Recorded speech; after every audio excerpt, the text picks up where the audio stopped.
Yo. Welcome into the ChrisBeCappinn show, man. Today is still August 16th, but the show will be for August 17th. Only one game in the W for tomorrow. I'm recording about 9:30 Eastern Standard Time. Um and we jump right back into today. Um Trying to get some stuff done real quick and kind of ran out of time. Anyway, jump back into today, man. So we had a couple games on the board. The one I liked the most was Indiana and Atlanta. I told you guys if you watched the show today, I talked about like the Indiana first half. They got out, I think it was the 13-point lead in was it 13, 12, 11, something like that. First half lead and just kind of pissed it away. It was terrible to see. They end up allowing Atlanta to go on a 17-4 run to end the first half, and that was my money too because I think it was an unofficial play on the show, but I like that play a lot. And I lost the bet because Indy decided he couldn't score anymore, couldn't get any stops. Caitlin Clark turned the ball over, whatever the case might be.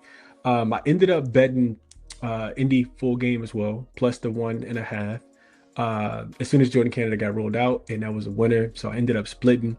I also really like the under between Phoenix and Portland. Yeah, Phoenix and Portland.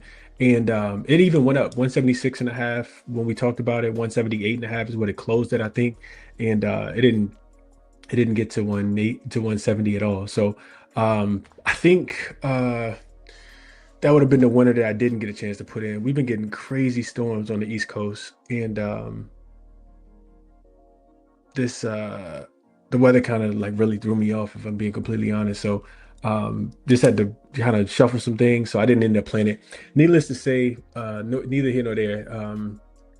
Wasn't the greatest day, but had I made all the plays that I talked about, I would have made some money. I finished about break even, and it is what it is, man. So let's jump into it for tomorrow. No Jackson, just because it's kind of late, kind of early for the game for whatever reason. And sometimes I feel like Jackson doesn't give me the best prompts for the day, but the day after. So let's jump into it. We got Dallas and Golden State for tomorrow. Only one game on the board. I wanted to try to get ahead of this as much as I possibly could, and got ahead for tomorrow, Tuesday's games as well. But anyway, let's talk about this one. So we got Golden State opened at 5.5 point favorites, and this line is up to 6.5. But I'm capping it as 5.5, and I'm like, oh, I'm about to go ahead and take Golden State. Then it goes to 6.5. Then I do some more deep diving on just the injury report, and I'll make sure I go through that at at full length for you guys. But yeah, the line started to move. Total open 163.5 and went down as low as 161.5. Now it's back up to 162.5. And it's like a lot of things to consider in this game. Starting off with the injury report. So we know on the Dallas side of things, let's start with them first.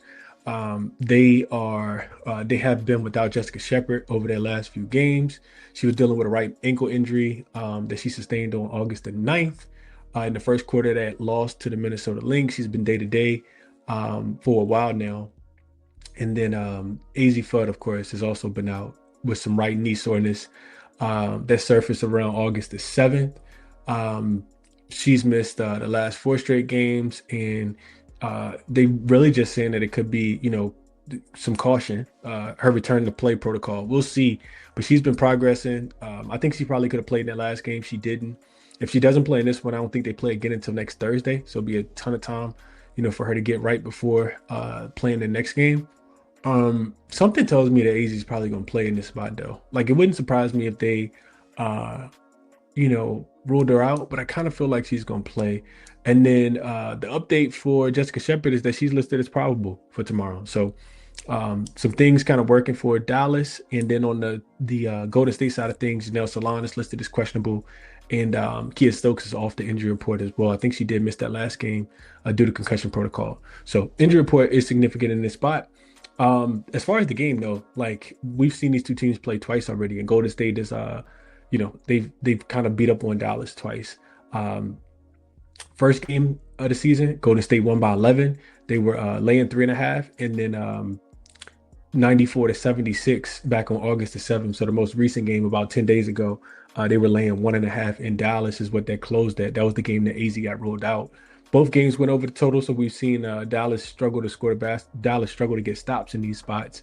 164 and a half in the first one, 160 and a half in the second one, in that order. And then Golden State, like I said, they've been able to score in both games, scoring 91 in the first game and 94 in the second game. So they've kind of, figured this Dallas defense out, which Dallas defense is kind of non-existent. If we're talking about Dallas, we got to remember that they just lost by 11 to Golden State, to Indiana. I'm sorry.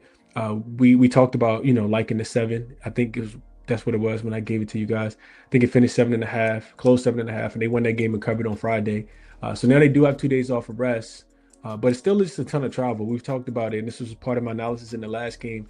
I think it's 12 straight games in a row. They've had to travel going back all the way before pre-All-Star break. They've lost 4 of their last 5. They haven't covered in any of those last 5, and they're only 3-7 ATS in their last 10. Now, getting Jessica Shepard back is going to be big because she is probably the point forward on this team that takes a lot of pressure off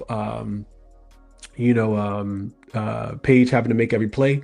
And as far as being able to facilitate, being able to score defensively, she's not much, but she is a great rebounder. We know she can go in there and clean up the board, so that's going to help as well. On the Golden State side of things, this team has been money. Pretty much all year. They went through that little rut, right? Like pre-All-Star break and then post-All-Star break. Really not even pre-All-Star break. They lost to the Mystics, and then I think after the All-Star break, who did they lose to? They lost to Phoenix, and then they've been money ever since. And they're well rested in this spot. 4 days of rest, no travel after beating Chicago by 20 the other day. They were laying 8.5 in that spot. They won 5 in a row now, covered 3 straight. They do have a potential look ahead spot to Wednesday when they have Minnesota coming into town, which is a revenge game. So I don't know if they even look ahead to that. But if I'm playing a game, man, I think it's Golden State or nothing. Like even with Jessica Shepard potentially being back, she sustained that injury on the 9th, so it's been about almost a week for her. I expect her to come back to a slow start. And I just really don't want to bet. Like I would have, if Jessica Shepard got ruled out, I was going to bet this immediately. We still don't know if AZ is going to play, but I think AZ is going to be back in this game, and I do think the line will end up coming down, which is why I haven't taken Golden State yet. Got to remember again, when these two teams played, it was -1.5 and -3.5. So Golden State getting 6.5 almost is kind of indicative of the books telling you that these players won't go play, or at least they was expecting them not to play. And again, Jessica Shepard is listed as probable, and we'll see what happens to AZ. Regardless of all that, though, when you just look at these two teams, like Golden State has been absolutely money at the crib. They've been absolutely money with the rest advantage. We've talked about this. I've been talking about this for a while now. They're 9-3 ATS this season, and 11-1 straight up. And they cover by average of 9 points per game, and they win by average of 12 points per game when they are the more rested team. And then if you factor that they're home favorites, 4-1 against the spread, covering by average of 8 points, and winning games by average of 15 points. So Golden State at home with more rest, it's not typically a spot you want to be betting against them in. And then you look at Dallas, same, kind of same spot. If they're getting points on the road, now just 3-6 ATS. They were 3-5 going into that game against Indy, including 1-5 ATS in their last 6. So Dallas is not a team that, plays well when they're getting points on the road as a dog. And they're 0-5 ATS in revenge games on the road. So if they lost to you and then they're playing on the road against you, they have not showed up in that spot. They're losing by an average of 11 points and failing to cover by an average of 9 points. So not the greatest spot. They're also 4-0 to the over, 4-1 to the over in this spot, meaning, if they're in a revenge game, the defense, for whatever reason, doesn't tend to play better. They don't get any more stops. They give up even more points the second time around in revenge spot. So I do think, if AZ comes back, I expect this line to come down. I was looking through some of the plus minus stuff. I'm not gonna put it on the screen. I probably should, but I'm not gonna put it on the screen. But looking through some of the plus minus stuff, and interestingly enough, man, Paige Beckers is the best player on this team, in my opinion, by far. They're a plus 4.3 when she's on the floor, and that's the best of any starter that they have on the floor.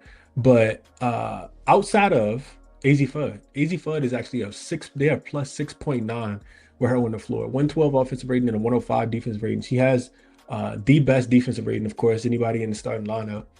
And I do think that, AZ is, if it wasn't for Olivia Miles, we'd be talking about her a little bit more. AZ is nice, man. I like AZ a lot, and I do think that she moves the needle a lot. So I'm giving you that number just because I want you guys to understand how much she's impacted. Without her on the floor, this team is a minus 5.8, and that's the biggest out of every player that's in the starting lineup.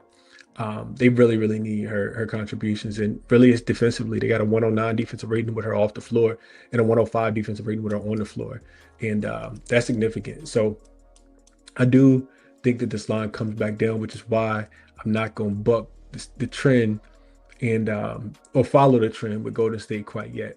As far as the total goes, I do kind of want to see what happens with AZ, but if she's ruled out, I think this is an over spot. You get Jessica Shepard back. There should be more points.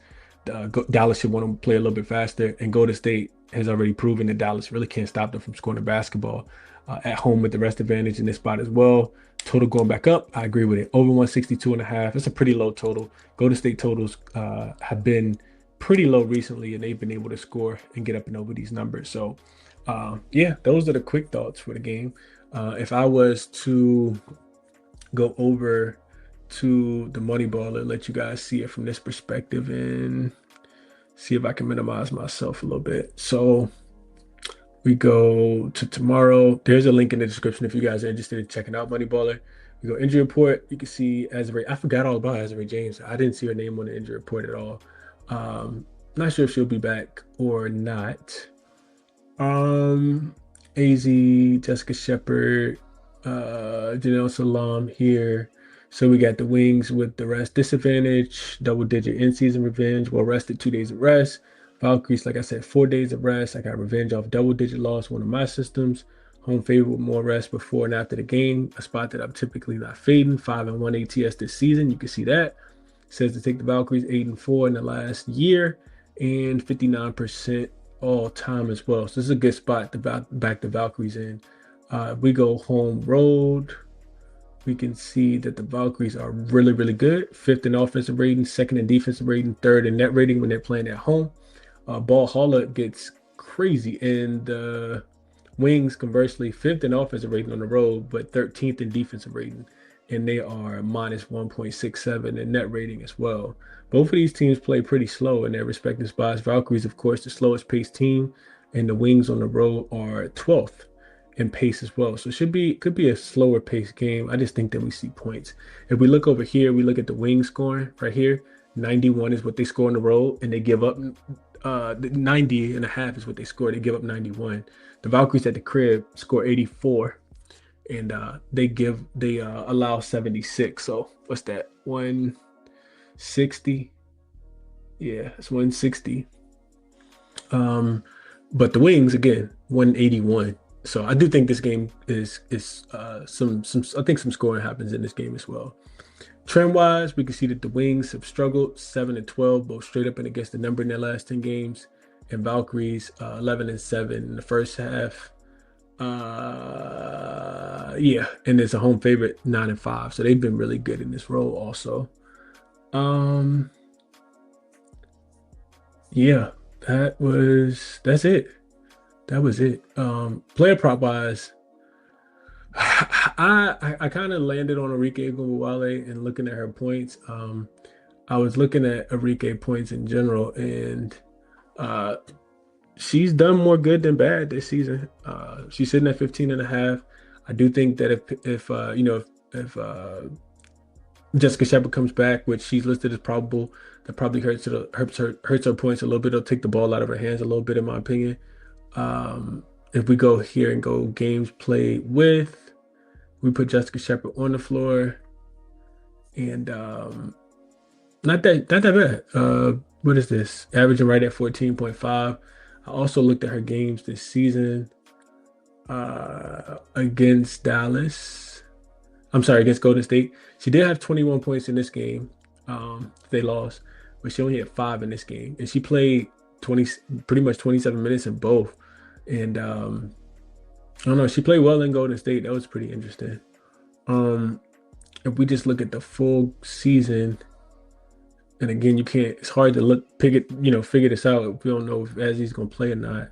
AZ's gonna play or not, but games played without AZ, We can see that she has averaged right at 14.2 again. Back-to-back overs without her this season. Oh man, Golden State. I think Golden State could lock Enrique up. We probably just got to bet on Page again. If James comes back, obviously Sims numbers are going to drop for sure as well.